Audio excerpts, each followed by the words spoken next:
think Ryan's frozen. Welcome back to Sarcastic Remarks. The Stars win Game 5. Final score 6-2. They take down the Avs in an incredible bounce back game where all their top players are right back where they thought they'd be at the start of the game. Jake Oettinger stands on his head, and Mackenzie Blackwood gets yanked after 2. I'm Chris, joined alongside my brothers, James and Ryan. Guys, what did y'all think of that emphatic Game 5 win? Yeah, that was insanity. I mean, from the beginning, 9 seconds in, Wyatt Johnston scores, and that about summed up the game. Honestly, there was like a tiny pushback from the Avs in the second where it looked like it was about to get real scary, and then the Stars got a power play, converted on it, and never looked back. Ryan, are you here? It was Ryan's here. Yay! Yes, I am here. Sorry. Eventually, my stupid internet brought to you by T-Mobile will be better. Anyways, the AAC was absolutely electric today, guys. Like it has been all series. It was so stinking cool, and I'm not joking. Like legit goosebumps throughout from 8:30 until actual puck drop at 8:52. Oh my goodness, the amount of chills that I was getting, and I was just in the press box. I wasn't even wearing a jersey or anything. I wasn't allowed to be loud or anything. It was just so cool. The start from Wyatt Johnston, I swear the roof was about to blow off at the top of the arena. And then just throughout the rest of the game, they never trailed. They never trailed. This is exactly the type of game that says we are a Stanley Cup contender and this is our series. And now it's completely in the Avalanche's court for Game 6 to see how they respond. Pete DeBoer just talked about what to expect from them in Game 6. But for this game, at least for tonight, we can celebrate and know that the Dallas Stars have definitely returned. Yep. Clearly, we're having some technical difficulties. So, Ryan, I don't know if you can do it, but we got a super chat from Ryan Gardner for $9.99, and he is chanting Blackwood. He said, being at the game is awesome. It's all Oscar Beck, just like we all thought. Nice to shut Avs fans up about Mikko. Which, yeah, every time Oscar Beck has been in the lineup, he's won the game, which is wild because Bork has played well in the 2 games he played in. And it's not like Oscar Beck's doing anything particular. But, I mean, Oscar Beck's in Game 6, even if he's on 1 foot at this point. And, yeah, the Mikko goal absolutely is just so nice to shut up that narrative, hopefully, for the rest of the series.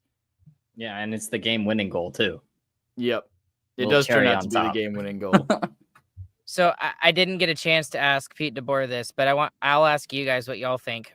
What was y'all's thoughts after the first period? Like your genuine thoughts. Oh, I thought it was a good period by the Stars, good period by the Avs, and the Stars finally got the puck luck that the Avs got from Game 1. I mean, the goal for Johnston, not necessarily puck luck, it's a good shot, but I mean, Blackwood should save that all day. That's what we expected to see from Blackwood, was a little bit more of those goals being given up. And yeah, the one from Harley is just insanity. Yeah, and I thought that exact same thing, Chris. It's like it's the puck luck in the Stars' favor, opposite of Game 1. And I was like, the immediate thing I thought was you have to execute on it now. You have to convert it into a win. You got the luck back. You can't let the Avalanche get back into this game and really waste all the puck luck for you, because it doesn't come very often in the playoffs. I was just curious because I honestly thought that after the first period, I don't want to say the Stars were lucky to be up 2-0, but they were at least lucky to be the first goal they absolutely deserved because it caught Blackwood off guard, and Blackwood probably should have had that one.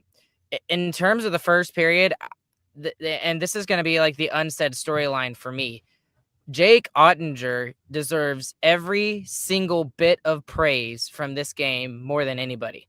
I know the big storyline going into the game was, the big guys haven't really contributed. The Rantanens, the Hinces, the Duchesnes, those guys, hardly. They haven't done a whole lot. And they did that tonight. They answered the storyline tonight. But holy crap, was Jake Oettinger just absolutely filthy amazing in the first period. I mean, I think I forget who it was. It wasn't Owen. I think it might have been Michael Dixon of the Ticket. But he had like the high danger scoring chances in the first period, 8-2 in favor of the Colorado Avalanche. And the Avalanche didn't have a single goal going into the first intermission. This game could have easily gotten out of hand if it wasn't for Jake Oettinger's heroics in the first period. That's my personal opinion. And as good as the rest of the game was, and as good as the Stars were still, as good as they still were in the first period, I thought he was absolutely unbelievable in the first period. Yeah, Otter was really good tonight, especially against Nate McKinnon, who tried to single-handedly drag his team to a victory in this game. And you're right, in that first period, he made a lot of big saves. You got to remember, Blackwood made a couple of huge saves in that first period too, though. There were some massive ones that he actually stopped. So the ones that got past him in that first period weren't actually the best ones. So the Harley one was a good chance, but the way it went in was just wild. But back to the McKinnon thing, that push in the second period, that's really the key point in that hockey game, is that Nate McKinnon started to take over, and he had a crazy game. He had a goal and an assist. He had 7 shots on goal tonight. He was all over the ice like he has been all series. The Stars have done what they can to contain him, and he's still able to put up a performance like this. But the key for me is after they get clocked with those 2 goals, basically from just McKinnon, they're able to clock right back, which is a huge point for this team that struggled to hold on to leads going down the stretch in the regular season. I mean, you got to think that's in the back of their mind, worried about that, and it's just not. And the power play goes out. They get it done once tonight, and they did it the most important time. That is a key power play scored by a key player, Wyatt Johnston, who had to make his presence known in this series, and he did exactly that, not only with the first goal to set the tone, but with the fourth one to say, no, this game is over. I promise. Yeah, and I'm going to toot my own horn a little bit. In the Discord, about an hour or 2 before the game started, I was like, Wyatt Johnston's about to have a career game. And guess what? 9 seconds in, he scores, and he has 2 goals and assist. So you could feel it coming. He always seems to come through in these big games. I mean, he is that guy for the Stars. He is that guy. And to jump on both of y'all's points, Chris, that was absolutely the turning point in the game, because you could feel what was going on in that second period. And I was just like, oh man, like after they scored that first goal, I was just like, okay, let's just get to the intermission up 3-1 and I'll be happy.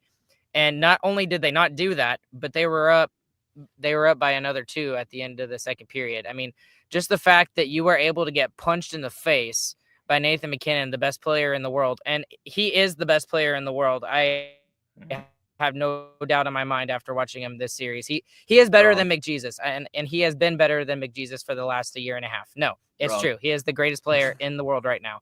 And the fact that the Stars are able to, okay, whatever. They're able to overcome that, and they get goals from someone who has not been scoring, a Wyatt Johnston, and then they get a secondary goal from Petrovic, kind of, not really anymore, but it's just fantastic.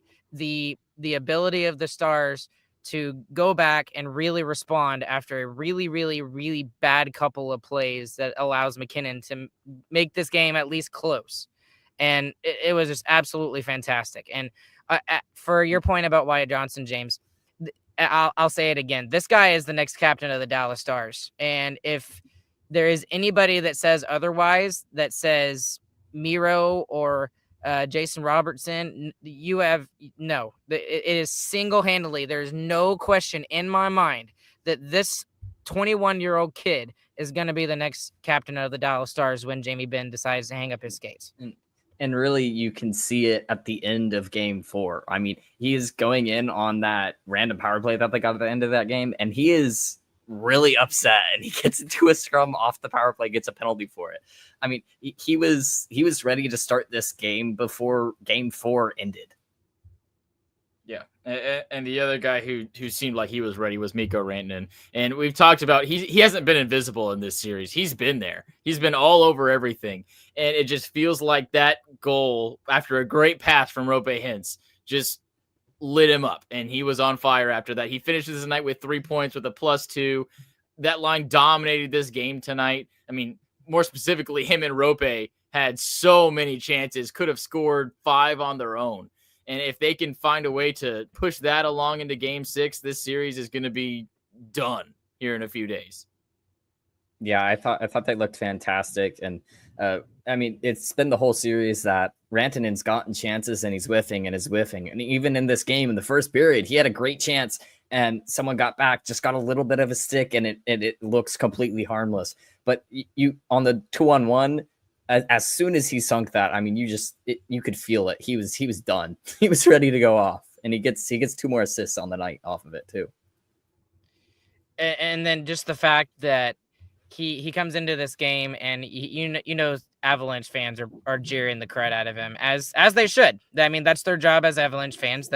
They absolutely should be doing that. Just like if someone from our team was over there, like Val Nichushkin or Yoel Kiviranta or whatever, they are absolutely jeering the crud out of him. There ain't nobody saying that tonight after this game. And Mikko Rantanen has finally entered the chat in terms of points. He has been in this series a lot, but now we're actually starting to see it on the score sheet a lot better, and it's fantastic to see, and I hope it continues with Game 6. Chat's demanding it from us, and we're going to talk about it. Liam Bichsel and Alexander Petrovic were absolutely fantastic tonight. They have been really good all series long, and especially when you compare it to last season, when the Stars had 5 defensemen and we're playing with just 5. And now you're getting not only a solid 11, 12 minutes out of these guys, but you're getting, I mean, it's physicality inducing play from these guys. He's bigness, man flesh. That's what I would go man with. Flesh. And they talked about it on Vicky P, which it has now been dubbed recently, apparently. But it's the dang it, you made me lose my train of thought. Thanks for laughing at my joke. It's number 2 from the 99 team. Tell me his name, please. Hatcher. Goodness, it was out of my brain. That's what he brings. It's not just that he's a fantastic defender and he's been exposed a couple times lately, but the fact that the Stars have a player that is willing to step up in these physical situations and to throw his weight around and to throw other people onto the ice. I mean, it's something the Stars haven't had for the past 2 deep playoff runs that just hurt every time. It was like, man, the Stars are such wimps, but if they can just push past the physicality, then they can go score goals. You don't have to push past the physicality now. The Stars are the physical aggressors in this series, and it's made a big impact. And none bigger than at the end of the game. Like, I cannot tell you how big my smile was from the press box. And I could just look at, I was sitting in a different spot in the press box than I normally do, just because it was completely full, obviously. But I had Avalanche guys just to my left, and I could not help but snicker at how upset they were at the end of the game with that. With Bichsel just looking up at the board and egging the crowd. Oh, I loved it so much. I cannot tell you. Yeah, and that's the other thing that he brings, Chris, is yes, he brings the physicality, but that's the first time that we've really seen like a personality out of a hockey player from Dallas. Like the last one that I can think of that had a huge amount of personality was Alexander Radulov, but not at the same level with interaction with the fans. You'd have to go all the way back to Antoine Roussel for me to get that same sort of interaction. And for me, and with a whole bunch of Stars fans in the DFW area and across the world, Bichsel has elevated his status as the number 1 fan favorite for a bunch of people, just because of the end of the game. Not just because of his play, but because of the end of the game and how he reacted. And I'm sure that pissed off a lot of Avalanche fans, which makes it so much better even. This is absolutely the start of him building that kind of fan base like Roussel had. I mean, you remember Roussel, he was a fine hockey player, but that's not why he was everybody's fan favorite. It's because of those extracurriculars, and Bichsel took it to him tonight, and it was absolutely fantastic. I love that from him. Another thing to point out tonight is that the Avs top pairing of Taves and Makar finishes the night with a total of -5, and Makar has been almost completely absent from this series. They got lit up. They got lit up tonight in a ton of different ways. I mean, y'all pick offense, defense, talk about those two. He was there in Game 4, and that's probably one of the reasons why they won Game 4. was because Makar was there and he was actually visible. He was taking shots and he was a critical piece of that game. But again here today, and I don't know if it's really something the Stars are doing or if it's just Makar not being what we expect him to be or what the Avalanche expect him to be. It has been, kind of crazy to see him not be as big a factor like McKinnon has. McKinnon has been an even bigger factor than he normally has been because he's had to be, just because Makar has been relatively absent this series. Yeah. It's been fantastic to watch too, and especially when we're talking about normally it's Miro Heiskanen who's beaten Makar in these playoff series. Thomas Harley is beating Makar in this playoff series right now. Thomas Harley has 2 goals, 2 assists. Makar only has 2 assists from the first 2 games. He has not gotten a point in 3 games now, and that is, I think a lot of that is compared to everybody else's. Yeah, it's a lot of good shot blocking, and it's really Otter just getting his number a lot too, because he has had some fantastic opportunities to take shots, and Otter has just like snagged it again and again and again out of the air, and just not letting him break through. The other thing I'm wondering about Makar is if the Stars are getting to him with their defensive system. I mean, famously, the Stars are playing the man-on-man against everybody. And when you have a forward that's just following Makar around that way and is able to keep up with him for the most part, it's able to shut him down a little bit more. I mean, you think about Makar's best look. Oh, it's Chris's turn to go. It's been whenever he's been able, Stars had on him. Oh, it's Chris's turn to go out, I guess. That's tough. No, we can hear you. You're just frozen now. But anyways, it really is fantastic, and not fantastic in like a positive way, but the fact that the Stars defense are holding up. They are absolutely holding up. And I know you don't want me to give him his flowers, Chris, but Alexander Petrovic coming in and the role that he's being asked to play, he didn't play any meaningful games in the regular season this year. He was in the AHL basically the entire year, and probably for a good reason, Chris, because he was not playing very well, even down in the AHL, and he's been hurt at points too.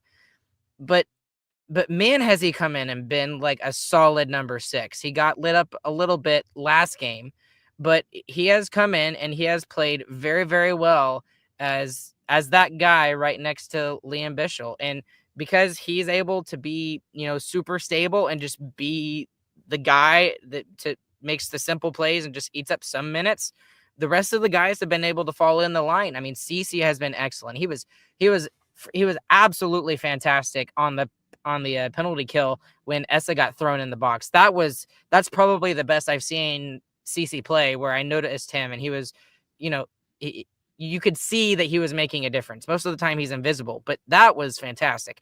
I mean, Lyubushkin has kind of stepped up in this series, and we were all worried about, this D-core and the entire team flipping the switch. Well, they did. Yeah, that's the biggest surprise of the series for me, is that the Dallas Stars defense has stepped up in such a huge way. I mean, we haven't seen this 6 guys be this good all season. This is new. Like, we're talking about getting back to how they were playing before. This we've never seen. So that's huge. And I did give Petrovic his flowers on Discord earlier. Such a better game from him tonight. And it was in many facets. I mean, without the puck, he's doing what he does best and making fantastic plays. There's a 2-on-1 especially that kind of quick developed deep in their own end that he played perfectly. And then his outlet passes were so much better too. And it was overall for the Stars as well. And it was really obvious what it was. The Avs forecheck is just doubling down on the boards. They're saying, you're not getting the puck out along the boards. So the Stars are like, okay, we'll put it 2 feet off the boards. And they did that all night long, got it 2 feet off the boards to either their D partner or to a forward who was coming back. And it was easily out of their zone after that. So that's also a great adjustment by the Stars coaching staff to see how they got rocked so badly in Game 4 and adjust to it. And that's similar to what we saw earlier in the series when the Avs forecheck was getting on the Stars. So I think the Stars coaching staff deserves a lot of good credit here too. They've had great responses. I do want to talk about this too, because I think this is really interesting actually. Okay, so at the beginning of the series, it seemed like their forecheck was there and they just weren't finishing on any of their chances. By the way, this is IDK saying forecheck has been great all series. I should mention that for our audio listeners. But the thing that has kind of progressed and evolved over the series, guys, is that the forecheck has gotten better, but they haven't just added the forecheck to their game. This team has been known to counterattack on the rush, and they did that here numerous times here tonight. I mean, the Rantanen goal, that is where Rantanen is at his best. That is why he fits into the system so well, is because this team does a lot on offense, getting offense off of the rush. And they did a little bit more of that tonight without sacrificing any of the forechecking or any of the pressure that they were trying to put on the Avs in the Avs zone. So I think that facet of their game where they can utilize that at the right time is perfect for the playoffs. It just can't be over the duration of the entire series, if that makes any sense. It's not exactly playoff hockey, but they used the rush tonight in order to get some offense going. Yeah, and it's everything kind of affects each other, especially in this regard. But the defensive zone outlet passes is feeding the Stars' forecheck as well. When the Stars defenders are moving the puck the easiest, that's when the Stars' forecheck is looking at its best. So, and that's vice versa as well. When the Stars' forecheck is going good, then the defenders have more time. So everything kind of feeds into each other, but it takes one thing to get it going. And I feel like tonight's game, the D outlet passes are really what drove the play up the ice for the Stars and kept them going north. Absolutely agree. I mean, I don't see any reason to change anything for Game 6. I really don't. And if they see anything, maybe we see Miro come back in. But I mean, after that performance, I mean, if you're putting Miro in, it really sucks to take Petrovic out because he just played his best game as a member of the Dallas Stars. That yes, really he did. Sucks but it's still Miro Heiskanen. Yeah, I agree. I agree. But still, it is okay. Zach is on the same wavelength as I am. It will be sad when Petro gets sat out because it's not going to be Bichsel, obviously. Right. But well, he'll get his name in silver if all goes well. So I'm sure he'll take that as his consolation prize. The other thing we talk about that's big on social media, especially from our favorite viewers, the Avalanche fans, they're all talking about penalties. And they should talk about penalties because the officiating this whole series has been pretty awful.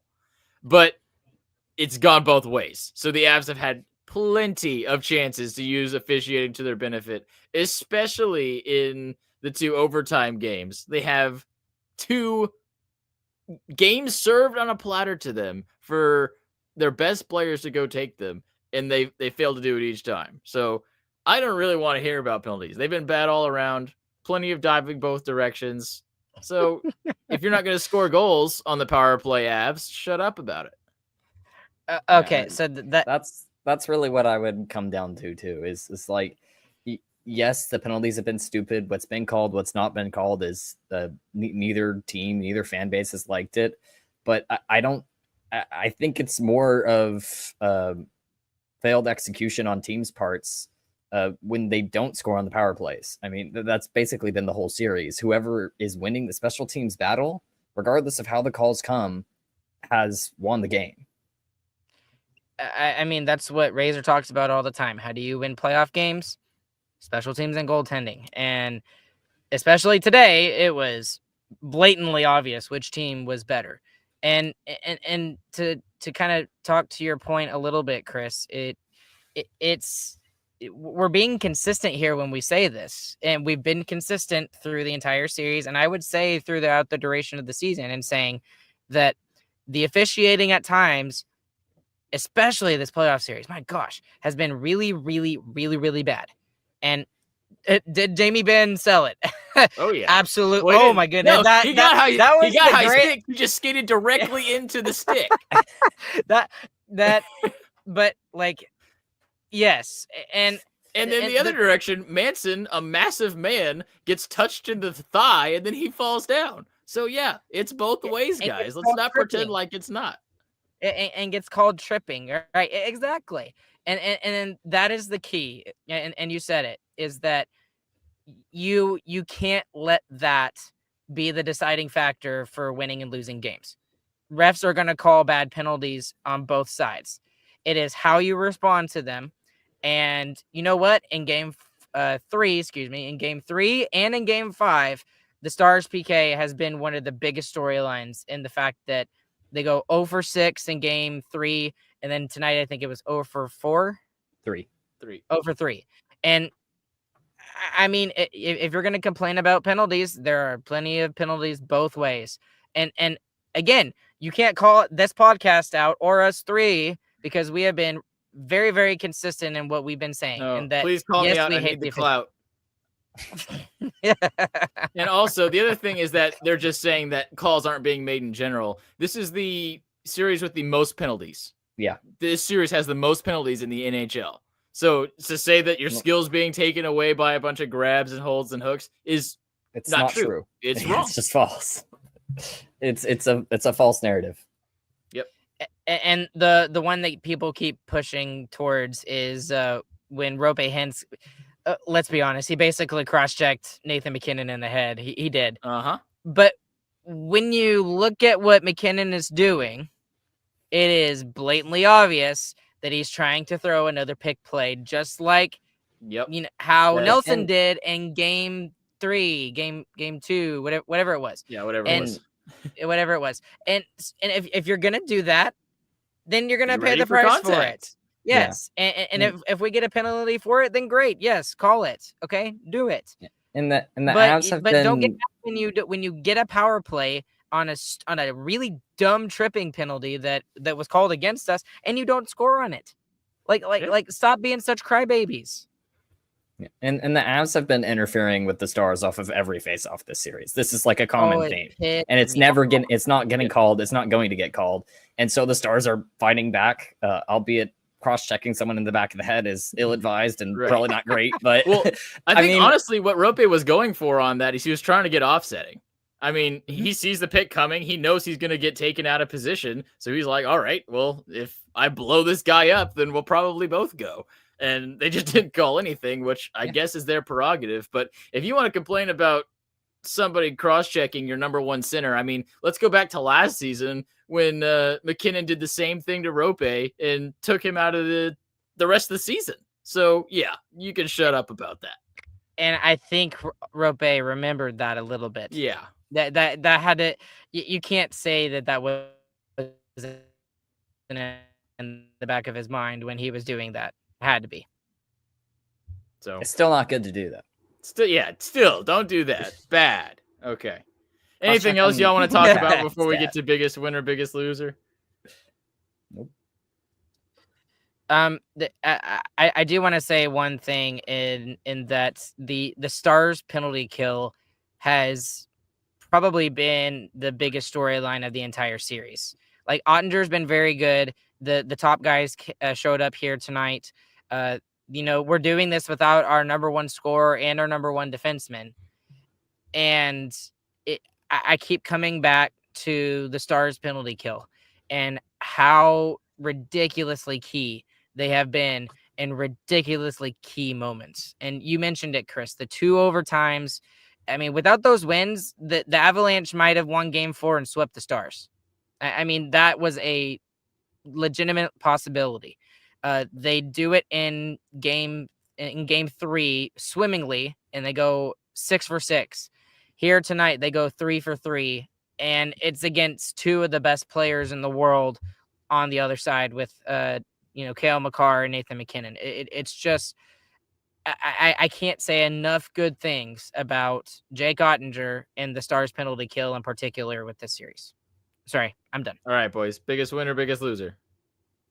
Biggest winner is Wyatt Johnston. I love calling things and them working out, but he is a big time player and he always seems to pop up. And this is the second year in a row in a big playoff game that he pops off and makes a huge impact on the game.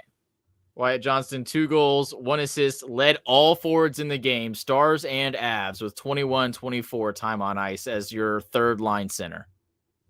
He had more ice time He had more ice time than Nathan McKinnon? More ice time than Nathan McKinnon. So, yeah.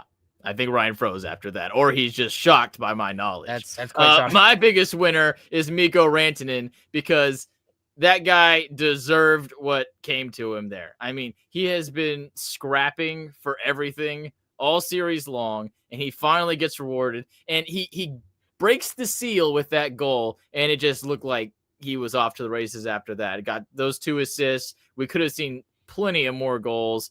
I mean, I think next game could be the Mikko Rantanen show. And wouldn't that be fantastic to have Duchesne do it last year to break the hearts of the Avs in Game 6 and have Rantanen come in and do it this year? That would be perfection. Talk about storybook. We don't need a Landeskog story. We need a Mikko Rantanen story. Just counting from 95 to 96. There you go.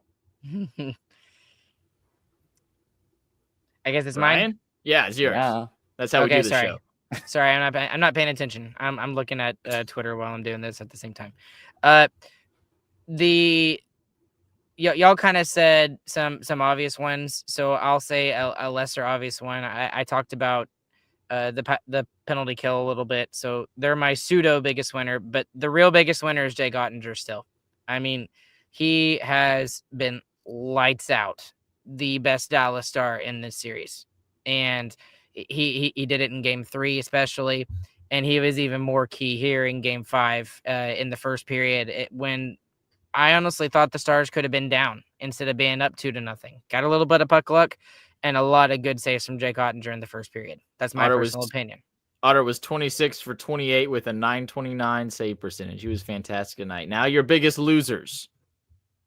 For me, it's the Avalanche top defensive pairing. I mean, -5 combined. They had a terrible night. They really struggled to do much of anything. And Makar's taking tons of shots now because nothing's working for him, but nothing's going in. And I feel like that's their second best offensive player, and he has been essentially non-existent in this series. Yep, I'm going to give it to Cale Makar specifically. That guy sucks. He's getting beat by Thomas Harley right now all over the place. Get rocked, kid. For me, I'm giving it to the frustration that the Stars are giving to specifically Val Nichushkin, but also a little bit to Nathan McKinnon. Val Nichushkin had the puck stolen from him kind of after the 10-minute mark of the third period, and he just lost it. Completely 100% lost it. He slashed his stick on the bench, and to his dissatisfaction, it did not break. So as he's changing and he goes on the bench, he slashes it again, and then half of his stick flies onto the ice after he breaks it. So that right there means more than anything, because it means the Stars are frustrating the Avalanche, and that they are completely in their heads right now going into Game 6. That is huge. He easily had his worst game of the series. Yep. One last question before we take it out. Blackwood was replaced, and Wedgie looked pretty fantastic in that third period. The Stars should have had 8 tonight. He was very good. Do you see Wedgwood in Game 6 potentially? No, No, not a chance. Yeah, I don't think so either. Blackwood has been fantastic until this game. This is the first sign that he might not be better than Jake Oettinger, which is insane. And he still made some massive saves in this game. If you go through everything, there are some really huge ones that he made. So I fully expect to see Blackwood back in the lineup, maybe for the Stars' benefit because of how good Wedgie played against them at the end there. But yeah, I just wanted to get that in before we close it out here. So I'll close it out unless you guys have any other final thoughts. Nope, that's it. All right, Ryan, actually, I'm going to let you close it out because I don't have all the stuff brought up. So tell all the people where they can find us and everything. Gotcha. All right. Thank you guys for following along with us live. For those of you that have been, we had up to 42 tonight, actually 42. And there's even more of you who are listening afterwards. If you're watching on YouTube, please click like and subscribe and hit that notification bell so you never miss an episode of Sarcastic Remarks. We're trying to hit 1,000 subscribers. We're at like 646 right now. trying to get there as soon as possible. We'd really appreciate your help doing that. If you're listening on the audio side, please leave us a 5-star review wherever that may be. Sarcasticremarks.com is the website. Sarcasticremarksshop.com is the merch store. Join the Who Cares Club for $5 a month. The link is in the description below, wherever you're listening or watching. And as always, you can follow us on social media at SarcasticR anywhere and everywhere. Alongside Chris and alongside James, my name is Ryan Chambers. We will catch you guys on the flip side for Game 6 against the Avalanche, series clinching game, hopefully for the Dallas Stars in Denver. Anything else, boys? Nope. Chris, what you got for us? The yodelers got their leader hosing on now, boys. GG.